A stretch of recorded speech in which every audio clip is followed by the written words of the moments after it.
Let's talk about staff accommodation here in the GCC, my favorite topic ever. Anybody knows me? They know that I hate the idea of staff accommodation. Why? Because they're reducing grown-ups into 12 years old children. 16 if I'm generous, because being fed 3 times a day, having all my utilities and bill paid, and my uniform washed, and being transported and looking after all my needs happened when I was 16. That was the last time.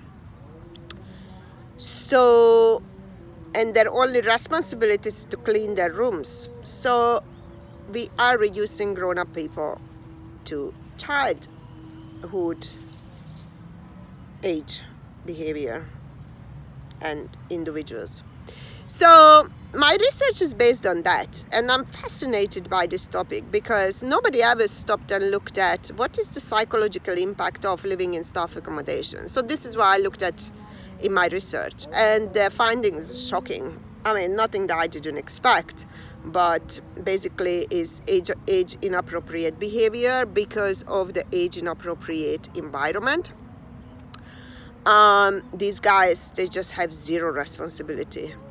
They don't even know how to go from A to B without being transported by the staff bus.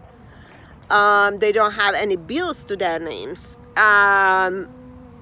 They just don't know anything, and they don't even make effort, because the moment they bump into a challenge, they end up going to their managers or to HR. Oh, can you organize this? Can you organize that? The last time was very interesting for me because I watch out for these incidents, and I'm like, okay, this is when people behave like children. So the vaccination carry on. Assistant directors coming and directors, and they don't even live in accommodation. So it's the whole mentality of you HR people or organization must look after me. No, you look after yourself, okay? So we had people, oh, are you gonna organize my vaccination? No, love. Like, what you can do is actually take the metro, go to WTC like any normal person, and you get your vaccination sorted. It's going to take you 1 hour exactly. You don't need any assistance. You don't need anybody to transport you. You don't need anybody to book you an appointment, okay? The process is quite simple. But yet, we had people coming and asking, oh, we need to have that, we need to have that. So anyway, that's my take on the whole keeping people in accommodation and just cater them. It's like a full board college students running up and down. But then, last week and today, I was thinking about that because of the accommodation, we also lose talent. And my realization came from the fact that we had to let go a few people because they were silly in the accommodation, okay? They are not bad people, they just did silly things. Who hasn't in his or her 20s, right? I certainly did. And normally, in normal life, you wouldn't even know what these guys did, right?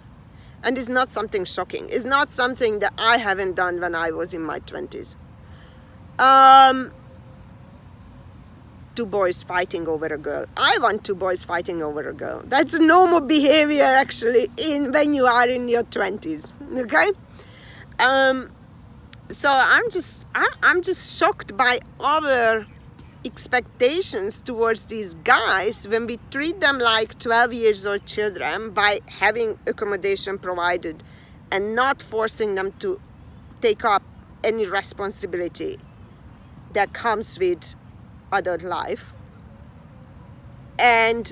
But at the same time, we expect them to behave like 40 years old responsible adults.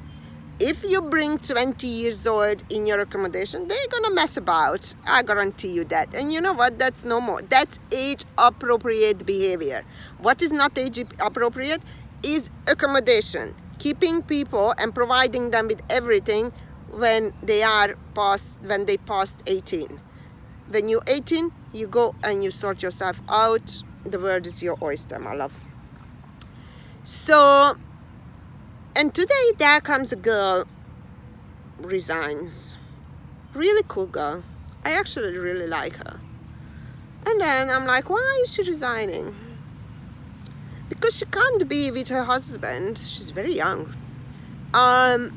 She can't be with her husband at the accommodation because that's the rule.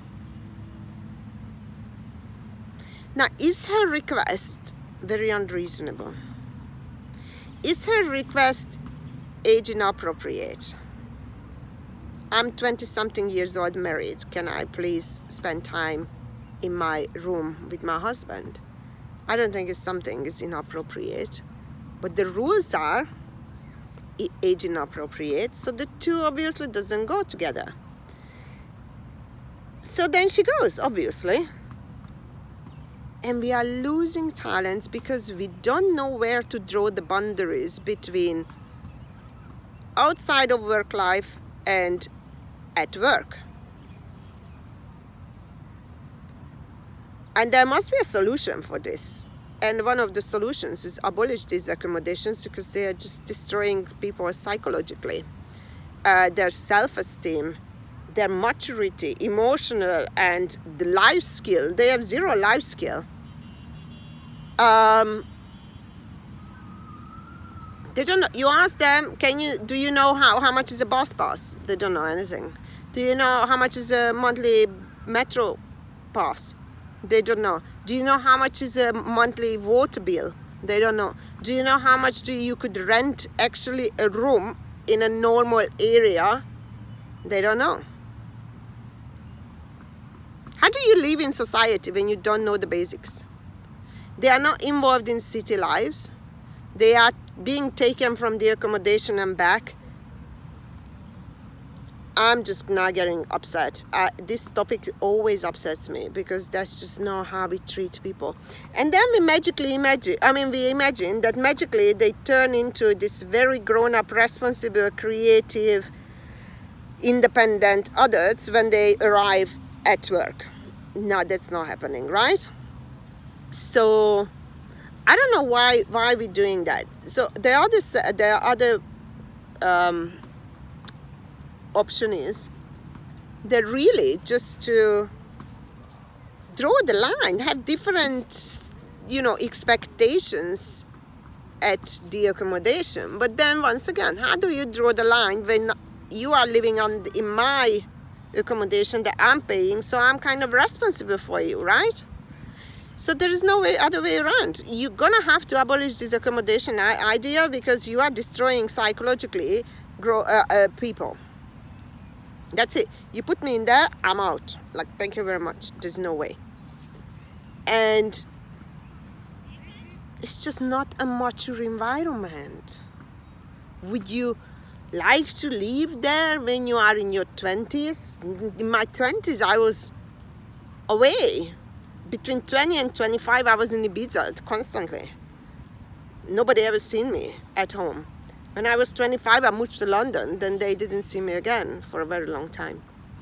And so on. Nobody ever provided me with accommodation. And that's it. That's how it should be. People grow up and let them experience life and let them make their own mistake. Let them figure things out. Instead of coming to us, oh, can you open us a bank account? No, love, you go to the bank and you open a bank account like you would do back home, okay? Because nowhere else on this planet has this nonsense arrangement for staff accommodation. And what we fail to do, organizations and managers and all that kind of, whoever is planning and managing these or maintaining the status quo, is staff accommodations came about. It was a very good idea 4 decades ago, right? When people started to come to this region and there was no infrastructure. There was no public transport, there was no flats, there was no housing, there was nothing, right? So you needed to provide employees with something, a good living condition. But now these cities have very extensive and high quality infrastructure for housing, for public transport, for any other transport. We need to change and go with the change, because we're stuck with our policies. Some genius wrote them, which was at the time genius, in this case, wrote them 40 years ago, but today's geniuses, they don't stop and, oh, we no longer need that. But also it has a financial impact, because a lot of owners, hotel owners, for example, they own the accommodation building. So basically it's money going from one pocket to another. How are you going to fight that? Good luck. So it's not in their interest to give leave-out allowance, because then they lose the money. Well, that's another battle to fight for another day. But yeah, good start, or good place to start. Interesting things are happening in the back. Good place to start is to think about the damage that we're causing for our employees, because I'm for sure don't want to, or wouldn't want to live in a staff accommodation. I haven't lived in such a college school environment since I was 16, because even then I already had the urge, like, let me go, like, I want to live on my own, I don't need help. And you know what, during my research, I was shocked. I was prepared for some information, but I was shocked. I was talking to a 42 years old engineering supervisor, and he said to one of the questions, if you don't provide me with accommodation, I'm gonna leave and I find a company that does, because that is my right and that is your responsibility to look after me. I don't even know what to say to that. All I know that I would not like to have that person on my team. If you are 42 and you still need to be looked after, I have a serious problem with the sense of responsibility that you have developed. And you carry that sense of, or lack of, responsibility into my workplace. So, no, I'm not having that. Yeah, food for thought.